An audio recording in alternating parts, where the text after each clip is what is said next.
Action. আসসালামু আলাইকুম ওয়া রাহমাতুল্লাহি ওয়া বারাকাতুহু। কেমন আছেন সবাই? আশা করি সবাই ভালো আছেন। ইনশাআল্লাহ আমি শামীম আপনাদের দোয়ায় অনেকটা ভালো আছি। সবাইকে মাহে রমজান সিয়াম সাধনার মোবারক। তো সবাই কেমন আছেন? আশা করি সবাই ভালো আছেন। আমি শামীম আপনাদের দোয়ায় ভালো আছি। তো আজকে আমাদের 22 রমজান চলে গেল সিয়াম সাধনার মাস। আজকে 23টি তারাবি আমাদের বাংলাদেশে হতে চললো।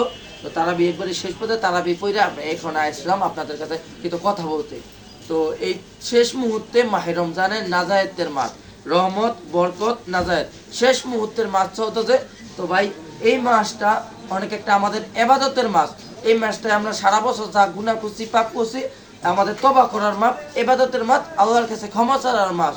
তো আমি বলবো এখানে আমাদের হযরত মুহাম্মদ সাল্লাল্লাহু আলাইহি সাল্লাম আমাদের প্রথম নবী ও শেষ নবী একটা কথা বোঝা গেছেন যে অসহায় মানুষ আছে কিছু ফেতরা। এবার আপনারা কিন্তু ফেতরা আছে সর্বনিম্ন 110 টাকা। আর জাকাত আপনি যা দেন, আপনার জাকাতের নিয়ম হলো আপনার আত্মীয় স্বজন, পাড়া প্রতিবেশী যারা একটু অচল, চলতে ফিরতে পারে না, ল্যাংরা, কানা, লুলা বা একটু ভালো মানুষই ধরলাম, চলতে ফিরতে পারতেছে না, আর্থিক সমস্যায় ভুগতেছে, হয়তো সমস্যার কথা কেউ আর কাছে কইতে পারে না, মানে কথা পেটে আছে মুখে আইতে আছে না। আমার খুব খারাপ লাগতেছে, যেমন আমার কাছে আপনার কাছে আমার চাইতে শরম করে, আমি চাইতাম না আপনি জাকাত দিয়ে, আপনার কাছে জাকাত দিয়ে রয়েছে কোটি কোটি লাখ লাখ টাকা, আপনার 1 লাখ টাকা জাকাত হয়েছে, আপনি 1 লাখ টাকা দেওয়া শেষ হয়ে গেছে। এই মুহূর্তে আপনার কাছে দুইটা র্যাংরা মহিলা আইছে, আইয়া কইছে যে আমি গরিব মানুষ, চলতে বেঁচে পারি না, আমার কিছু জাকাতের টাকা দেন, আমার কিছু জাকাতের টাকা দেন।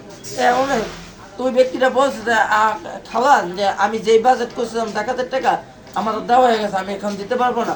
অনেক গেঙ্গি পাইছে যে আমার টাকা লাগবে, আপনারা আমাকে দয়া করেন দয়া করেন। ওই মুহূর্তে আপনারা কি করবেন জানেন? আমি বলে দিচ্ছি আপনারা ওই মুহূর্তে কি করবেন। ওই মুহূর্তে আপনারা আরেকটা বাজেট করবেন। আপনার কিন্তু 1 লাখ টাকা বাজেট ছিল, কিন্তু ওইটা কিন্তু দেওয়া শেষ হয়ে গেছে। ওই মুহূর্তে একটা বাজেট করবেন যে 20,000 টাকার একটা বা 10,000 টাকার একটা বাজেট করবেন। এই 10,000 টাকা আমি অন্য কাউকে দিব না, আপনাদের দুইজনকে আমার দিয়ে দিলাম, আপনারা দুইজনে আপনার চিকিৎসা করবেন আর নিজের একটা ছোটোখাটো একটা ব্যবসা দিয়ে এই জাকাতের টাকা দিয়ে দিলাম, বা আপনাকে একটা ব্যবসা বাণিজ্য বহাই দিলাম। যারা ঘুরে খায় একটু বাটপাট টাইপের আছে, হ্যাঁ কথা বলি, অনেকে আছে চিটারি করে জাকাতের টাকা খায়, বাটপারি করে মিশা কথা কয়ে জাকাত খায়। আমাদের বাংলাদেশে অনেক মানুষই আছে, বাংলাদেশের যে কোনো প্রান্তে খবর দেখা যায় যে মিশা কথা জাকাত ফেতরা নিয়ে অন্য অন্য নেশা করে পানি করে, কিন্তু এই যোগ্যটা আমরা কেউ দেখি না। তোমরা ওই নেশা করে বাটপার লোকটাকে আমাদেরকে বোঝাতে হবে জাকাত দেওয়ার আগে, তাদেরকে জাকাতের টাকা হাতে না দিয়া তাদেরকে একটা ব্যবসা লাইন ধরা দিতে হবে। যেরকম আমি 5,000 টাকা চালানো লইয়া আমি কাঁচামালের ব্যবসা দিয়ে দিলাম, একটা জাকাতের উন্মোদনা।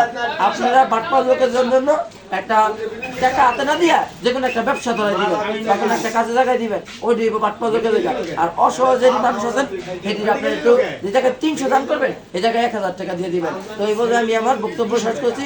সবাই আমার বক্তব্যটি ভালো লাগলে সবাই শেয়ার করে দিবেন। আর আমার বক্তব্য যদি কেউ কষ্ট পায় থাকেন সবাই আমার আল্লাহর রাস্তায় ক্ষমা করে দিবেন। সবাইকে রমজান মোবারক আর ঈদের অগ্রিম শুভেচ্ছা। আসসালামু আলাইকুম আমার প্রিয় মুসলিম ভাই ও বোনেরা।